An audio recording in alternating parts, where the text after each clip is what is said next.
couple videos that I'm working on right now. I have one done. It's not on the Toyota, unfortunately, because I have to postpone that for a bit while I get this new car that I purchased up and running. But I'm going to show you guys here a small video on a custom thing I did on a Cadillac CTS that I have. It's just a luxury whatever model. It's a 3.6 2010. But I want to show you guys how to make an intake, and hopefully you guys enjoy this. I had a good time making it, and maybe it'll help you guys make something for your car too.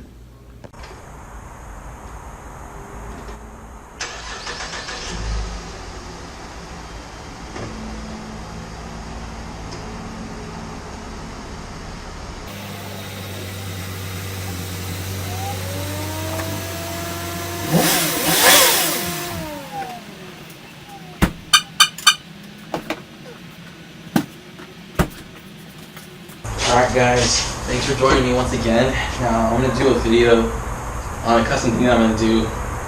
Now the intake hose boot on my CTS is ripped. It's causing a vacuum leak, and it's causing this like weird light to go on, and the car just won't run the way it's supposed to. It's just no power, no go, nothing. So what I'm going to do is I'm going to put in this Speed by Spectre intake that I bought for I think it was like a 5.3 or 6.0 liter V8 Vortec engine, and I'm going to make it fit. Now, this is the box. You probably see them all the time at like Advanced Auto Parts, O'Reilly's, whatever. It's a pretty big intake, but I'm going to use everything but the filter, because honestly, the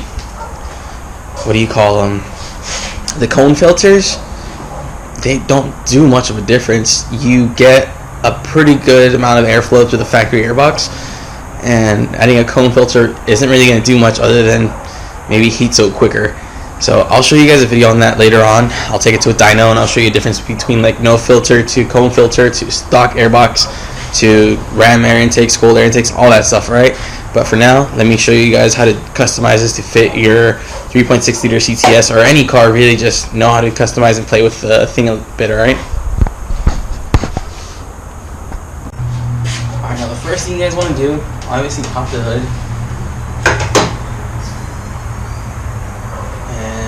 There she is. Now, let me see if I can get some light in there for you guys.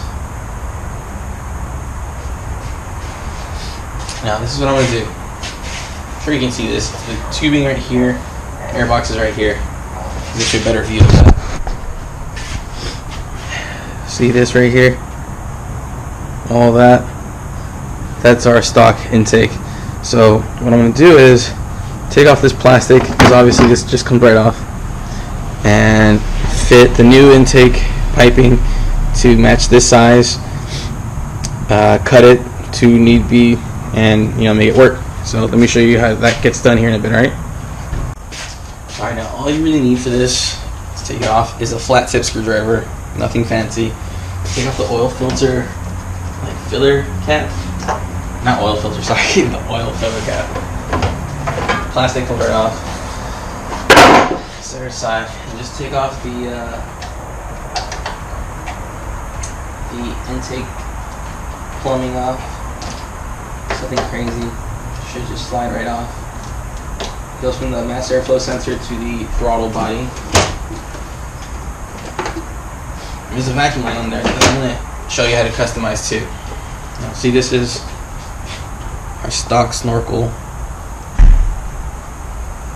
It's no good. There's a big tear in it. I'm going to show you guys how to make a custom vacuum fitting right there. The fitting, it's really just for the oil that it consumes into the intake. Now, I'll probably put an oil catch on this car just because I don't want all that crud in there, but I'm going to have to do that later. I don't have one right now. Alright, now every time you get stuff like this, like the intake stuff, take it out of the box. And make sure you have everything that is included in the kit. Now, I do have everything, obviously. It was a brand new unopened box. Got my intake piping. I got the one, whatchamacallit, coupler right here. The 90-degree coupler right there. The air filter over there. And the two plates in order to make it a cold air setup for anything that's a 5.3 or 6.0 liter truck. Most likely like a Chevy or an Escalade, Yukon, stuff like that. All your clamps and fittings and all that good stuff. But all we're going to need really is this guy right here. We're not going to need anything else, at least I don't think so. And these two smaller clamps and I got some hose to run that vacuum line, and I'll show you how to do that. And last but not least, I have it in my pocket. Let me show you. It's this guy right here. It's a fitting that you can thread on to your intake setup. I'm gonna drill a hole in it and put some thread in it and show you how that works. Alright guys, now what I'm gonna do might freak some of you guys out because this kit was about $100 for me. Now, because I am gonna cut it, you will have to make some custom cuts. Obviously there's no going back after that, so if you do something like this, make sure you measure 9-10 times, I don't know, however many times you need to get it right, and only cut once. This way you don't have anything that's too short, whatever. Now what I'm going to do is, as you can see, this is obviously got a 90-degree bend, and then it's got the straight coupler right here. So all I need is the straight piece of piping on this. I already got my 90-degree bend and my other coupler that's going to go to the mass airflow sensor. So measure it, cut it, and then be done with it. Go ahead and mock it up, and once you're satisfied with it, it should be good. So let me go ahead and get started on this.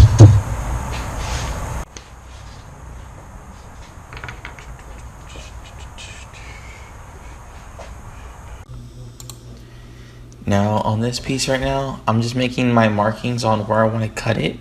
I'm going to make my cut right before the 90-degree bend, and my cut right at the entry where it's going to meet the mass airflow sensor and the air box.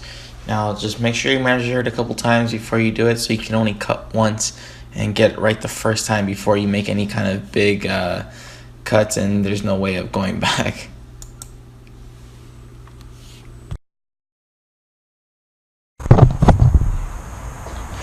Alright, all cut up. Now if I were you, I would save this. This is a good piece, good 45-degree angle. Store it, maybe you'll need it in the future for something else, like your own old ram air intake setup. The last thing I'm going to do, I don't need these guys. Cut those bad boys off, and we should be done here in a bit. I'm also going to clean this out. It's all burred up. I don't want any of those metal chunks to fall off and then fall in the intake in the future, so let's get it done. Now right here in this piece, all I'm going to do is I'm going to go ahead and grind off that adapter for like an additional hose, and that other adapter that's just there. Of course I'm going to get rid of the bevel on the intake side and the other side of the tube. This way it's nice and smooth and it looks like it's supposed to be part of the car. And once it's all said and done, I'm going to file it down, and hopefully I'll get it painted and coated. Use ceramic paint when you do this though, because the ceramic paint takes heat a lot better than anything.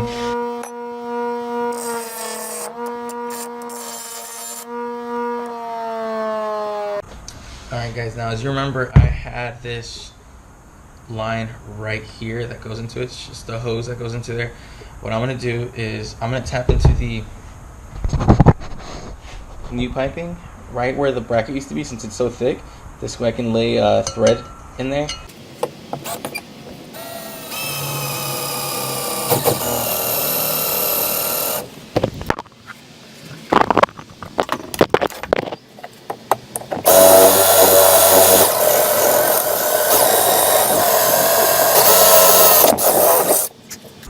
Alright guys, now little tip, little secret, because this is aluminum, it's a lot softer than this. This is brass.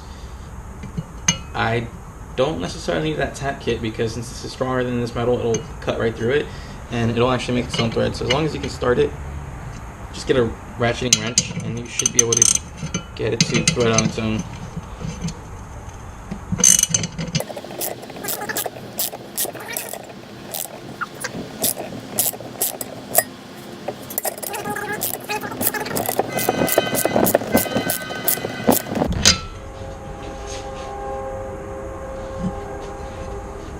That's looking pretty good. I'll show you guys. So that's what it looks like. Let me give you the inside glimpse. You see that? So I'll just leave it at that right now. Let me just go ahead and assemble everything now.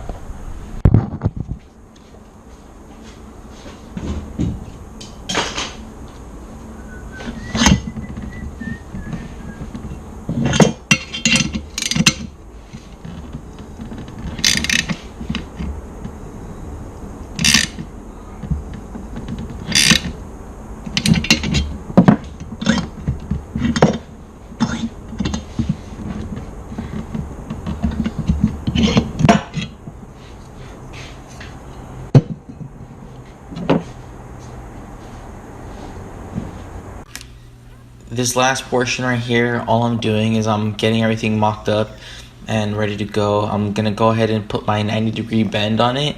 This way I can go ahead and place it into the engine bay and make sure it fits correctly. And one thing I do with all my couplers is I make sure that all my what do they call the clamps? They're all facing the same way and they're on the same side.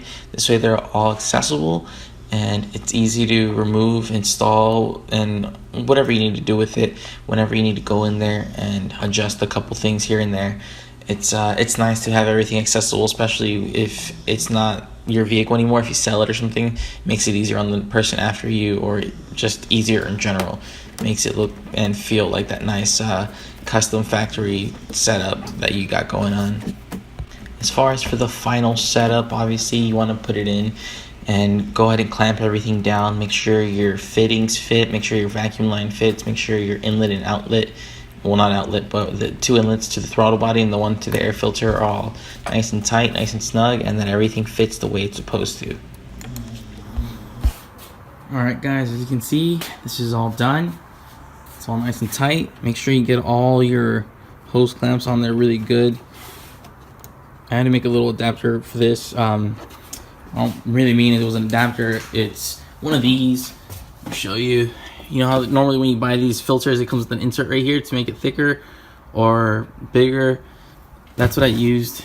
It was pretty simple. Just ran it on there. I went straight on. And my fitting, obviously, it's this guy back here. Looks good, fits perfect. Ran a new type of vacuum line all the way through to the back. Make sure all those were clamped on tight. This way nothing is loose, no room for error. But it looks good. Oh, and for that extra horsepower, make sure you throw this bad boy right there on there. That Spectre sticker, so everybody knows you're rocking Spectre intakes. Alright guys, thanks for watching. Hope you enjoyed. If you have any questions, please let me know. Comment below and subscribe right above. Thank you. Bye.